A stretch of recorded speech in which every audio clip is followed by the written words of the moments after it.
So just personally for me, I've been waiting to see the Owl House for quite some time, but obviously you've been hard at work on it for a lot longer. So when did the idea for Owl House first come up?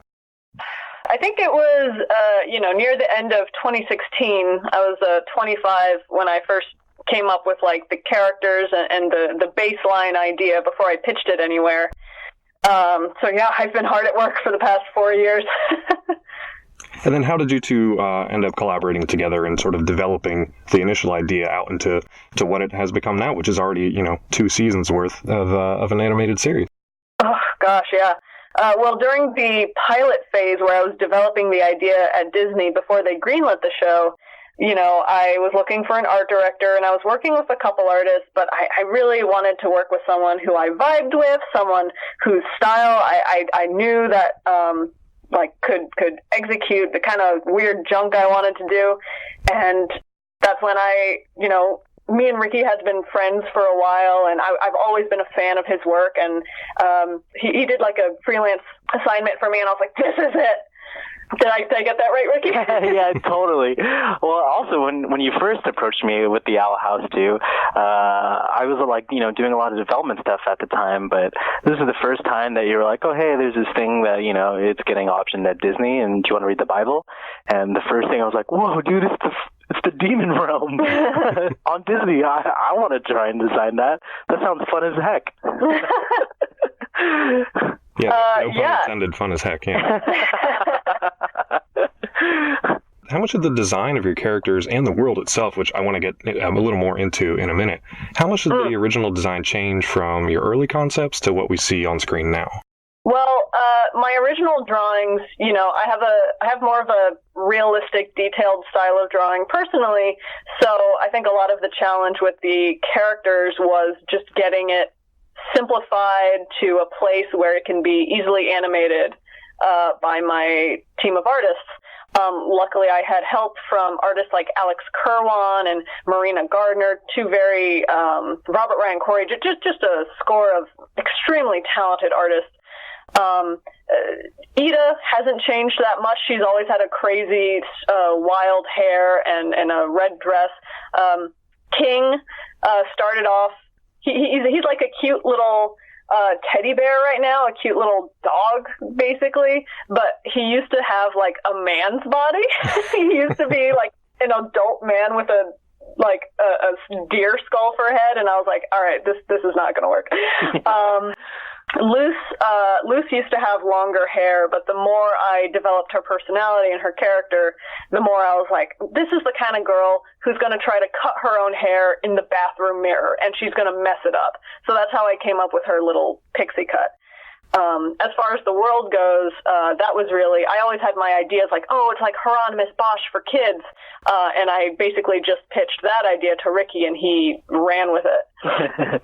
Yeah, a lot of the world is just kind of taking this horror world and trying to make it a little bit more relatable, try and, show the dualities between the demon realm and the human realm, and with a little twist of, demons and eyeballs and bones and whatnot. I love that, and I want to get back to that world a little bit more. But first, one of the characters that really stood out to me from the get-go was Warden Wrath. Some interesting elements of the design. You've got a little Plague Doctor inspiration. You've got some Lovecraft kind of thrown in. So you were both talking about this sort of realm of demons. How do you find the right balance between making something cute versus just kind of spooky versus, something downright intimidating or scary? How was that process? Well, we don't want to pull our punches on this show. So when we get scary and when we get, as you say, intimidating, we really like to just have fun with that. Like when I was a kid, I loved being a little scared. But I think the balance we strike with, keeping those scary moments surrounded by moments of heart, by moments of comedy, I think it helps balance out the scary so that it's like, oh, this is really intense, but it's still okay for like a 10-year-old to watch this. Warden Wrath himself, I remember having a hard time designing him, I had an idea of what he would look like, but I couldn't quite execute it myself. He was eventually fully designed by Matthew Cousin, one of our designers, I believe. Just an incredible artist, and he's the one who kind of solidified the whole Plague Doctor-esque vibe. Yeah, and so like touch a little bit upon that a little more. You know, if every character we did in this demon realm was like ultra scary, it would make our main boss or our main villain of the episode a little less scary. So, and also the perception of just, you know, all demons are flesh-eating scary monsters, and we definitely didn't want to share that outlook on the demons in our realm. Yeah, they're all just like average Joes, you know. They're just because you have 18 eyeballs and 3 sets of teeth doesn't mean you're a bad person. Yeah. Doesn't mean you don't have a family. Yeah, and I would much rather hang out with a dude that eats his own eyeballs versus running into any of those skin-eating fairies out there in the world. So. Yeah. Did you guys have any particularly challenging characters with the designs you came up with? I know you said Warden Wrath was a little tricky. Anybody else that posed a difficulty? Oh, this is going to sound so dumb, but Luce's outfit literally took me 8 months to come up with. Like, I worked with so many designers, like either she looked too young, or the outfit was like off show style and it didn't feel like something a person would actually wear. Like, it felt too much like a costume rather than like something you would go to school in. That was so challenging. Other than that, difficult characters. I do remember in our very first pass of the pilot, we had that spider unicorn that just had too many legs. Yeah. The animators were like, never have us animate a spider ever again. And I was like, all right. Unless it happens to be coming out of a griffin's mouth, as Spider-Man, obviously. Yeah, all those spiders. Yeah. Speaking about kind of the wider world of the Boiling Isles, which is a fantastic name, and we get some great kind of introductions both in this first episode and in the trailer, but we only get like a glimpse of it. So what can you maybe tease about this magical land, how big it is, what you're excited for viewers to see in this first and second season?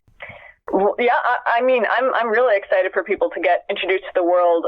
In a couple trailers, you see that the island, the Isles themselves, which is, I always consider it roughly the size of Vermont, for my own reference. Right.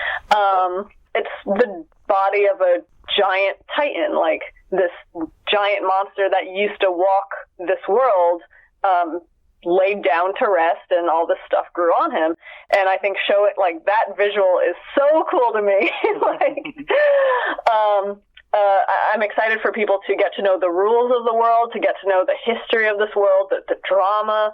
I'm excited for them to get to know the rules of magic and how, like, maybe Luce has a hard time learning it and how she has to find workarounds because she's not a witch, she's a human. And yeah, I'm just excited to show all the different characters we have planned for every episode. And then Ricky, how was that for you to get to kind of design, make a cohesive world based on that kind of idea and get to kind of play in that realm? Oh, it's just great. I mean, the fact that it's a Titan itself, you think about what kind of life or lack of life that exists on this island. So, a lot of our trees stem from that thought of, this is like the blood of the Titan that's like, initially was dead and rotting, and we had like maroon trees, but, to make this world feel strange yet welcoming or familiar, we decided to, brighten up those blood trees to something a little bit warmer, something more fall-like. But also the world, too. It was really fun to just think about, what these common places would be, like a playground. What would a demon playground be like, and what kind of people play on it? What do they enjoy?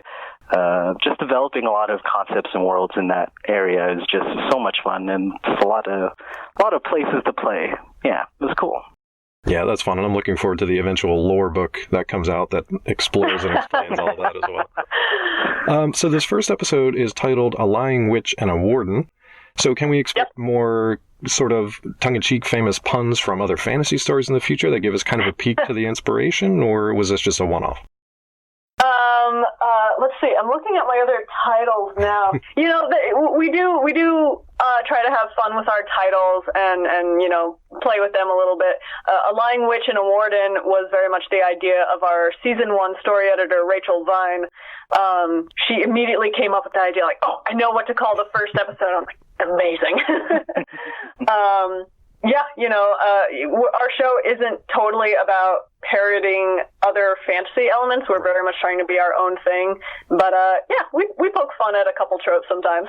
Yeah, and a big part of that story isn't just sort of the fun of, being able to play with magic and exploring this demon realm and this otherworldly kind of experience, but there's also a strong message in support of being yourself, embracing what makes you unique, even if other people think that maybe that's weird. So why is that message important to you as the creator of the show? I think it's something a lot of people can relate to. When I was a kid, I didn't know how to communicate with other people. People thought like I was kind of a freak because one of my favorite things to do was find roadkill and learn how to draw by drawing that kind of stuff. Huh. And people be like, what the hell is wrong with you? And I'm just like, I'm just trying to learn how to draw. And that's kind of where some of Luce's personality comes from, some of her background. But, I think it's just a very important message for kids to learn it's okay to express yourself. Like you should be able to express yourself in any kind of creative, productive fashion you want to. It's not the only theme we deal with in the show. Like it's how we introduce the characters, but we do deal with a lot of other kind of emotions and situations with the characters, and we always try to make those grounded and realistic. The magical world and the magic that the characters use are always a framing device for the grounded emotional stories we're trying to tell. Yeah, and it's worked really well so far. Love that first episode. But you guys also have additional ways to kind of reach fans and audiences out there, too. Can you talk a little bit about getting to create both an adventure game and then also designing? I know you've got a unique kind of line of T-shirts specifically designed for the show as well. Can you talk about getting to kind of play in different mediums for this story? Sure. I mean, the video game that's I think it's going to be on the Disney website. Yeah. The game that's coming out is being developed by the game team at Disney. They basically write the scripts, they come up with the kind of gameplay, and we basically just give notes on how to keep everything within show style. They've been doing a great job. I just played a beta version of one of their levels, and it's super fun. I can't wait for it to come out. Ricky designed the T-shirts, and I love it, and I bought one for everyone in my family. If you want to talk about like where you were going with that, Ricky? Oh, we just wanted a T-shirt that we wanted to wear. Yeah. We wanted something that symbolized the show and also something that we would be proud to wear. We don't want to... as cool as it would be to have Luce on our T-shirt, we just very much wanted something a little more, I guess, low-key and like a nod to all our fellow nerds out there. Just like, hey, I know that shirt. Yeah. Nice, and you can always make more to come, and I'm sure the fans will be more than happy to buy them up as you release them. Hey, Disney merchandising, let us make more stuff. Exactly. They're listening in on the call, so weird. Before I run out of time with you guys, what can you... so this first episode, we get, like you mentioned, a great introduction to these characters. We see this kind of new friendship unit forming. We get an idea of the kind of rules of the world and everybody's kind of stakes and where they fall in line. But what can you tease about the adventures of this new trio that we're going to get to see in this season? Well, yeah, I'm very excited for people to see Luce's journey, because to become a witch when you have no magical powers is like, it's just such kind of like a handicap for her, and she has to find a lot of workarounds to achieve these goals. She's not giving up. She's like, I'm going to find a way to do this, no matter what, because it's my passion, and these are my people, and I want to do this. That they're like a little family of outcasts, and I'm really looking forward to people seeing how their relationships develop, how they clash, how they make up, how they learn from each other. Definitely. And my last question for you guys today, first of all, congrats on the order of season 2. I'm sure that takes some of the pressure off, knowing that you have more episodes to explore in. But other than working on that and getting ready for that, what's up next for the both of you? Oh my gosh. I can't even think about what's next because I'm just so busy with this show. There are some other ideas that I want to eventually pitch, some other show ideas, some comic ideas that I want to explore, but right now my main focus is Owl House stuff. Yeah, I'd say the same for me, too. It's awesome getting to work in this career and industry, and a lot of my creative outlet is this show, so very much I am a different person outside of here in terms of I just want to be a couch potato. But here I really get to explore everything that I want to do in my head, and it's been real nice. Very cool. Well, it's also been real nice talking to the both of you. Looking forward to the premiere of the Owl House, and looking forward to everybody else out there getting to see it as well, and can't wait to see their reaction. So best of luck with the release, and best of luck going forward. Thanks again. Well, thank you very much. It was lovely talking to you. Thanks.